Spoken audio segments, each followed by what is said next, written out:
Rachel, please use the freight elevator when you leave. The smell of your sweat is making my guests hard to breathe. Take the cash and go. My sister Andrea said those exact words to me, while 20 of her law firm colleagues watched. Then she smiled, and deliberately tilted her glass, letting a splash of vintage red wine hit the white floor inches from my hand. I was on my knees in greasy coveralls, having just fixed her air conditioning for free. I didn't flinch. I didn't yell. I wiped up the wine, pocketed the crumpled bills she threw at me, and walked out the door. She thought she was just humiliating her blue-collar sister. She didn't know she had just started the 30-day countdown to her total destruction. Driving away from her building, I didn't turn on the radio. I just listened to the hum of the engine and thought about the math. That's what kept me sane for the last 7 years. Numbers don't lie. Numbers don't mock you in front of strangers. $34,000. That is the exact number flashing in my head. That is the price tag of my sister's career, her luxury apartment, and that arrogance she wears like a designer coat. And I paid every single cent of it. You have to understand. I didn't start out as a CEO. I started out as the sister who promised our dying father she would take care of the family. 7 years ago, while Andrea was posting pictures of her law school acceptance letter, I was living in a retrofitted shipping container on a construction site because it was free. I can still taste the drywall dust in the back of my throat. I worked double shifts in hazardous industrial zones, crawling through ventilation shafts that hadn't been cleaned in decades, breathing in mold and fiberglass just to earn the hazard pay. I ate instant noodles for dinner 5 nights a week, not because I couldn't cook, but because I was too exhausted to stand up. Every month, like clockwork, I transferred the money, not to her directly, but to the Anderson Family Advancement Trust. It sounds official, doesn't it? It was just a fancy name for my blood, sweat, and bank account. I paid her tuition. I paid for the bar exam prep course she swore she needed. I paid the rent on that high-rise apartment, where she just humiliated me. And what did I get in return? I got to watch her live the life I was buying for her through a screen. I remember one night specifically. It was 3 years ago. I was working a graveyard shift at a chemical plant, freezing cold, my hands covered in grease and minor burns. I took a break to check my phone, and there it was. A photo of Andrea at a 5-star resort in Bali. She was holding a coconut, looking tan and rested. The caption read, "Self-made rewards for a hard semester." Self-made. I stared at that caption until my vision blurred. I had transferred $2,000 into her account that morning for textbooks. Apparently, textbooks look a lot like tropical vacations. But I didn't say anything. I told myself she was young. I told myself she needed to fit in with her wealthy peers. I made excuses for her because that's what you do when you love someone more than you love yourself. But the silence from her end was deafening. In 7 years, Andrea never once asked me if I was tired. She never asked how I got the scars on my arms. She never asked if I had enough to eat. The only time my phone rang was when the transfer was late. "Rachel, the rent is due on the 1st, not the 2nd, she would say, her voice tight with annoyance, as if I were a tenant falling behind. Not the benefactor keeping her afloat. I became an invisible ATM. I was necessary, but I wasn't a person. I was just a function. And tonight, standing on that white tile floor, I finally realized that to her, I wasn't even a sister. I was just the help. And you don't invite the help to the table. You pay them, and you tell them to leave. Well, Andrea was about to learn a very hard lesson about economics. When the funding stops, the lifestyle ends. And I was about to close the bank permanently. But the money wasn't even the worst part. You can make more money. You can't buy back your dignity. The real turning point, the moment I stopped being her sister and started becoming her executioner, happened 3 months ago. I had just finished a 16-hour shift. I was exhausted, covered in grime, and I stopped by her apartment to drop off a rent check because she didn't trust the mail. She didn't invite me in. She met me in the hallway, holding a thick document in a blue folder. She didn't say hello. She just shoved the papers against my chest. "I need you to sign this," she said, checking her watch like my presence was costing her billable hours. I looked at the header. It was a non-disclosure agreement. A legal contract. I flipped through the pages, my tired brain trying to make sense of the legalese.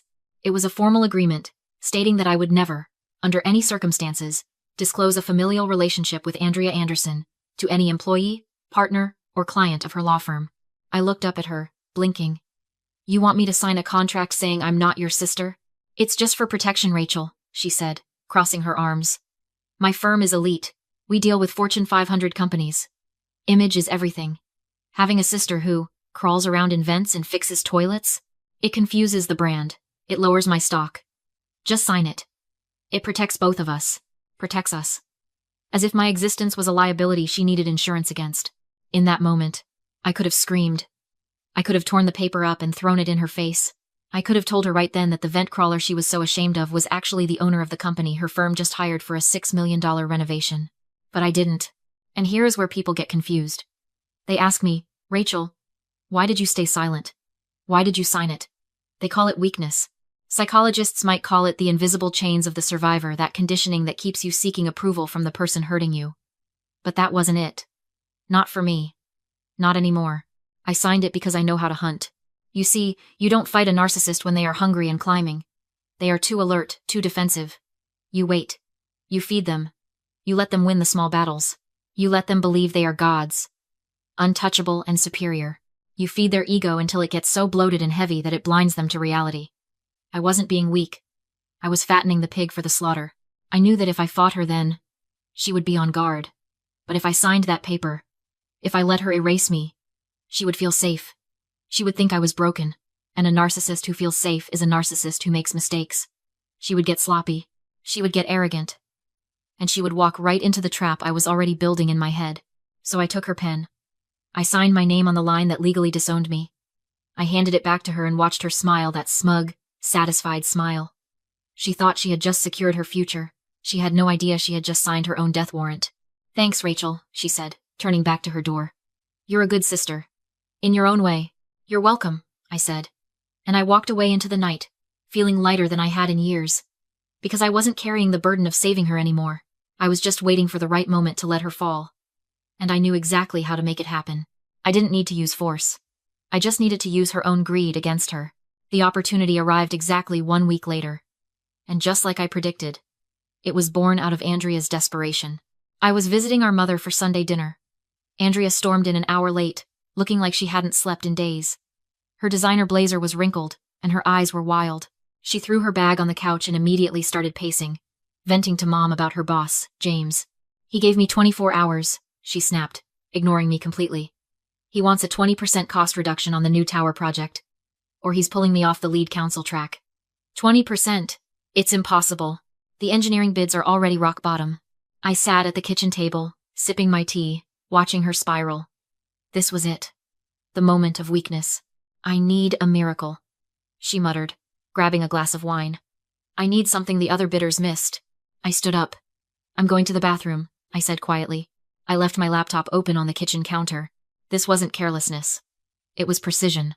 I had spent the previous night crafting the perfect bait. On the screen, glowing bright in the dim kitchen light, was an unsent email draft. The recipient line was addressed to Vertex Solutions, James's biggest competitor in the commercial real estate market. The subject line read, the energy breakthrough James's team missed. And attached to that email was a single PDF file named Confidential Project Alpha PDF. I walked into the hallway, counted to 10, and then moved out of sight, leaning against the wall where I could see her reflection in the hallway mirror. It took Andrea less than 30 seconds. As soon as the bathroom door clicked shut, she was hovering over my computer. I saw her eyes scan the screen. I saw the realization hit her, the greedy, desperate spark of someone who thinks they just found a winning lottery ticket on the sidewalk. She looked around to check if Mom was watching. Mom was busy at the stove. Andrea pulled a flash drive from her purse. She always carried one for work, and jammed it into my USB port. Her fingers flew across the trackpad. Drag. Drop. Copy. She yanked the drive out, shoved it into her pocket, and stepped away from the computer just as I flushed the toilet to signal my return. When I walked back into the kitchen, she was scrolling through her phone, feigning disinterest. But her breathing was shallow. She thought she had just stolen a multi-million-dollar idea from her blue-collar sister to save her own skin. She thought she was a genius. She had no idea she had just downloaded a digital bomb. That file wasn't a breakthrough. It was a carefully constructed trap. I had drafted a proposal that looked flawless on the surface. Professional schematics, impressive jargon, aggressive cost-cutting estimates. But buried deep on page 14, in the technical voltage load calculations, was a fatal error. An error that only a seasoned engineer would spot. An error that, if implemented, would cause the building's main breakers to overheat and fail within 48 hours of operation. I didn't say a word. I packed up my laptop, finished my tea, and left. But I wasn't done. The technical trap was set. But I needed to secure the financial ruin, too. The next morning, I walked into the office of my attorney, Mr. Henderson. I placed a stack of documents on his desk. Is it time? He asked. It's time, I said. Execute the clawback provision. You see, the money I had been sending Andrea for 7 years, that $34,000 for her tuition and lifestyle, wasn't a gift. I'm not that naive. Every time I sent a check, I included a digital DocuSign cover sheet labeled Educational Support Grant. Andrea, in her arrogance and laziness, never read the fine print. She just clicked accept to get the money deposited. The fine print was specific. It stated that the funds were a conditional grant contingent on the recipient maintaining professional integrity and good standing in their field. It included a clawback clause. If the recipient was terminated for cause, fraud, or professional misconduct, the grant retroactively converted into a high-interest demand loan, payable in full within 72 hours. Draft the notice, I told Henderson. She's going to steal a file today. She'll present it to her boss by Wednesday. She'll be fired by Friday. I want this debt notice waiting for her the second she walks out of that building. I drove to my office feeling a cold, calm satisfaction. The pieces were moving. Andrea had taken the bait. Now, all I had to do was wait for her to walk into the lion's den. 1 week later, I stood in the lobby of the Vertex Tower. This wasn't the service entrance I was used to. I wasn't carrying a toolbox, and I wasn't wearing a name tag. I was wearing a black, tailored suit that cost more than the first car I ever bought. I carried nothing but a slim leather portfolio. Upstairs, in the strategic strategy room on the 45th floor, the trap was already sprung. I knew exactly what was happening because James's assistant, a woman who appreciated a good AC repair job more than a rude lawyer, had texted me the minute the meeting started. She's pitching it now, the text read. James looks happy. I took the executive elevator up. My reflection in the polished steel doors looked like a stranger. For years, I had been the invisible support beam, the person who stayed in the basement so the structure wouldn't collapse. Today, I was the wrecking ball. When the elevator chimed, the receptionist nodded at me. Miss Anderson? They're expecting you. Go right in. I walked down the long, glass-walled corridor. I could see them through the partition before they saw me. James sat at the head of the massive oak table, looking relieved. Around him sat 4 other board members, their faces illuminated by the glow of the projection screen. And there was Andrea. She was standing at the front of the room, pointer in hand, wearing a cream-colored designer suit that I knew for a fact I had paid for with last month's rent transfer. She looked radiant. She looked triumphant. She was pointing to a schematic on the screen, my schematic. It came to me late last night, I heard her say through the glass, her voice smooth and confident. I realized we were over-engineering the cooling redundancy. By streamlining the voltage load distribution here, we can cut operational costs by 20% immediately. It's a bold move, but the math holds up. James leaned back, smiling. This is impressive work, Andrea. I admit, I didn't think you had the technical background for this. I did a lot of independent research. She lied without blinking. I wanted to prove I'm ready for the lead counsel seat. Well, James said, you might have just saved this quarter. That was my cue. I didn't knock. I pushed the heavy glass doors open and stepped into the room. The click of my heels on the hardwood floor sounded like gunshots in the sudden silence. Andrea turned, a flash of annoyance crossing her face. She expected a secretary with coffee. When she saw me, the annoyance froze into a mask of pure confusion. She blinked, her eyes darting to my suit, then to my empty hands. For a second, I saw her panic. She thought I had come to fix a vent or make a scene about family drama. Rachel? She hissed, her voice dropping to a whisper so the board wouldn't hear. What are you doing here? Security is downstairs. James looked up, surprised. You know our auditor? Andrea froze. Auditor? Gentleman, I said, my voice projecting clearly to the back of the room. I didn't look at my sister. I walked straight to the empty chair at the opposite end of the table from James. I apologize for the delay. Traffic on the bridge. No problem, James said, standing up to shake my hand. Andrea, this is the independent technical auditor I brought in to verify the safety specs before we sign off. Miss Anderson runs the top MEP firm in the city. He turned to me. I didn't realize you two knew each other. We're acquainted, I said with a cool, professional smile. Andrea froze, boxed in by her own NDA and the fact that James had just hired me. I opened my portfolio. Please continue, Andrea. I'm curious how you got these numbers. James leaned in. You did the voltage load distribution on page 14? Yes, Andrea said quickly. 3 nights of work. I stayed quiet, connected my laptop, and replaced her PDF with my live model, same schematic, now covered in red warnings and simulation overlays. If you actually ran the numbers, I said calmly, you'd know why I labeled this draft catastrophic failure. I ran the simulation.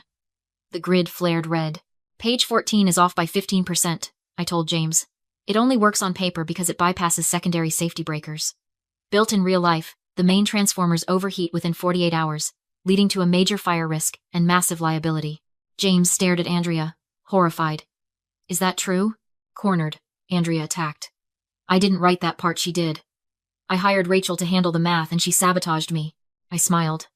If you hired me, there'd be a contract, an email, a text. I pulled up the file history. This document was created on my encrypted cloud on Monday. And at 2:14 Tuesday morning, it was downloaded from an IP registered to your apartment complex using a password you stole from my notebook years ago. I faced the room. She didn't hire me. She stole a discarded draft, stripped my name, and didn't even verify the math, because she can't. I stepped closer, voice low and steady. In engineering, ignorance isn't a slip. It's a duty of care violation. You nearly turned a skyscraper into a furnace to chase a bonus. James didn't argue. He looked to security. Escort her out. And call the bar association. Report ethics violations, IP theft, and fraudulent misrepresentation, Andrea begged. James shook her off. You're fired. Leave in 5 minutes or I press criminal charges. As the guards moved, I stopped them once. I handed Andrea a single page. You're terminated for cause, triggering the Anderson Family Advancement Trust clawback clause. The $34,000 I paid for your education is now a high-interest demand loan, due in 72 hours. Your accounts are being frozen, she whispered, shaking. I don't have that kind of money. I know, I said. Sell the car. Sell the designer pieces. I turned back to James. Apologies for the disruption. I have the correct safety protocols in my car. I can bring them up. Please, he said. In the hallway, Andrea came running, grabbing my arm, sobbing, pleading, calling me sister, promising anything. I gently removed her hand. I did take care of you for 7 years, I said. I paid for your chances to be decent. You chose to be a parasite. The elevator opened. I stepped in. The sister you knew died the night you threw money on the floor. You're not family now. You're a debtor. As the doors closed on her scream, I called my attorney. She's been terminated, I said. Execute wage garnishment and file the lien. Maximum allowed. 3 months later, the Bar Association suspended her pending investigation. Last I heard, she was working retail, every paycheck docked until the debt is repaid. My company won the legitimate bid for the tower renovation. We're expanding to 3 new states next quarter. And my life is finally quietly mine. Have you ever had to let a family member hit rock bottom to save yourself? Tell your story in the comments. And if you like watching a smart woman dismantle a narcissist without raising her voice, hit like and subscribe for the next one.